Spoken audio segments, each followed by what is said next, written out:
Anders Behring Breivik, tueur aux multiples visages pour son premier jour à la barre, un salut d'extrême droite, un visage impassible face au récit de la tuerie, puis des larmes devant son propre film de propagande. Sans remords, l'accusé plaide non coupable. Nancy Rice.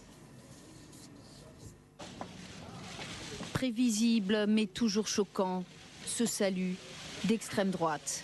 Provoquant également quand il prend la parole pour dénoncer la cour qui le juge à partir d'aujourd'hui. Jeg anerkjenner ikke norsk rett, fordi at dere har fått mandatet deres fra politiske partier som støtter multikulturalisme. Jeg erkjenner handlingene, men ikke straffskyld, og jeg påberoper meg nødrett. Dérangeante, sa façon d'écouter le détail des massacres et la longue liste de ses victimes, 77 personnes, des adolescents pour l'essentiel. Impassible, Anders Behring Breivik baisse les yeux sur un cahier à spirale. Et puis, comme dans un mauvais film, les larmes du tueur, pas celles que l'on attendait, non, des larmes versées à la diffusion du film idéologique réalisé par Breivik lui-même. 12 minutes d'apologie qui le plonge dans un état émotionnel visible. Il n'a pas répondu quand ils ont lu l'acte d'accusation énumérant pendant 1h30 les choses horribles qu'il a commises. Mais il a un peu pleuré quand sa vidéo a été projetée sur l'écran. À mon avis, c'est parce qu'il se sentait triste pour lui-même, pas pour les victimes. Des familles de victimes qui s'attendaient à voir Breivik dans ce rôle et qui souhaitent une lourde condamnation pénale. Ce procès, très suivi dans le pays et dans le monde, doit durer 10 semaines. Le principal suspect dans l'enquête sur les meurtres en Essonne a été présenté à 2 juges d'instruction en vue d'une mise en examen. De nouveaux éléments sur son passé et sur les armes utilisées sont venus s'ajouter au dossier. Au tribunal de grande instance d'Évry, on retrouve Xavier de Giacomoni.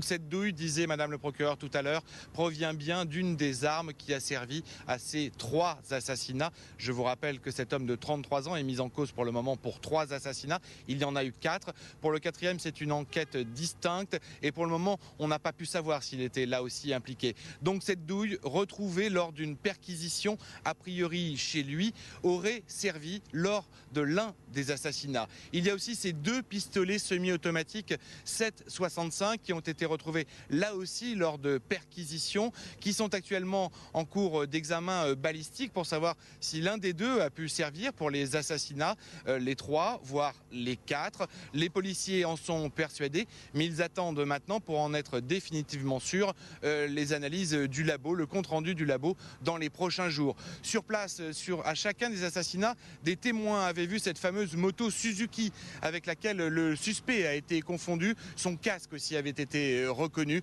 Donc on devrait s'acheminer très vite maintenant vers une mise en examen de cet homme de 33 ans pour 3 de ces meurtres avec préméditation. Ajoutons que cet homme était déjà connu des services de police. Il a été condamné à 6 reprises. Il a fait 8 mois de prison ferme pour violence aggravée et port d'armes prohibées. Pour démarrer cette dernière semaine de campagne, Nicolas Sarkozy renoue avec le thème de l'emploi. Avant un meeting à Poitiers, il n'a pas manqué d'apporter la bonne nouvelle présidentielle à la fonderie du Poitou Aluminium. La reprise de ce fabricant de culasse et des commandes de Renault jusqu'en 2015. Dans son discours, Nicolas Sarkozy a ensuite ciblé son plus sérieux rival, François Hollande, qui a annoncé une nouvelle dégradation imminente de la note de la dette souveraine française. Le président candidat dénonce des déclarations électoralistes. Écoutez. Je vote M. Hollande. Il y a des choses qui sont trop graves pour qu'on en parle comme ça. A indiqué qu'il savait que les agences de notation allaient dégrader la France. L'agence de notation vient de répondre en indiquant qu'il n'était pas question de dégrader la France.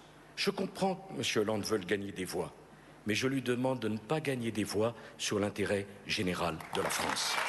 Parce que la France est plus importante que nous. Parce que la France, c'est plus fort que la campagne. Parce que la France, elle se respecte. François Hollande qui était lui dans le Tarn après un accueil chaleureux à Albi. Et ce bain de foule, il s'offre une visite symbolique sur les terres de Jean Jaurès à Carmaux. C'est là que François Hollande tenait meeting ce soir. Nouveau rassemblement en plein air après Vincennes hier. et le même message, l'appel à la mobilisation. Jacques Cheminade, lui, était devant le siège parisien d'Eurex. Cette filiale d'un groupe boursier allemand propose depuis ce matin un produit pour spéculer sur la dette française. Comme François Hollande, le candidat veut interdire ce nouvel instrument. Je vous propose de l'écouter au micro de Laurent Galinaud. Là, ce qu'on vise, c'est à élargir la possibilité de spéculation. Et c'est inouï que ce soit le 16 avril. C'est inouï que la bourse allemande ait lancé ce produit. C'est inouï que les milieux qui contrôlent la bourse allemande, c'est-à-dire ceux de la City, et c'est eux qui ont poussé à ce que ce produit soit lancé. Donc on se trouve aujourd'hui dans une situation où, si la gauche l'emporte, il pourrait y avoir une opération déclenchée dès le 7 mai contre le gouvernement légitimement élu par le peuple français. À peine entamée, voilà la mission des observateurs internationaux en Syrie. Déjà menacée, elle sera remise en question si la violence persiste. Déclaration de l'ambassadrice américaine de l'ONU. Le point sur la situation avec Vincent Roux. À peine le temps d'ouvrir les bagages. Leur première nuit a été courte au Sheraton de Damas. Les 6 observateurs de l'ONU doivent au plus vite installer leur quartier général.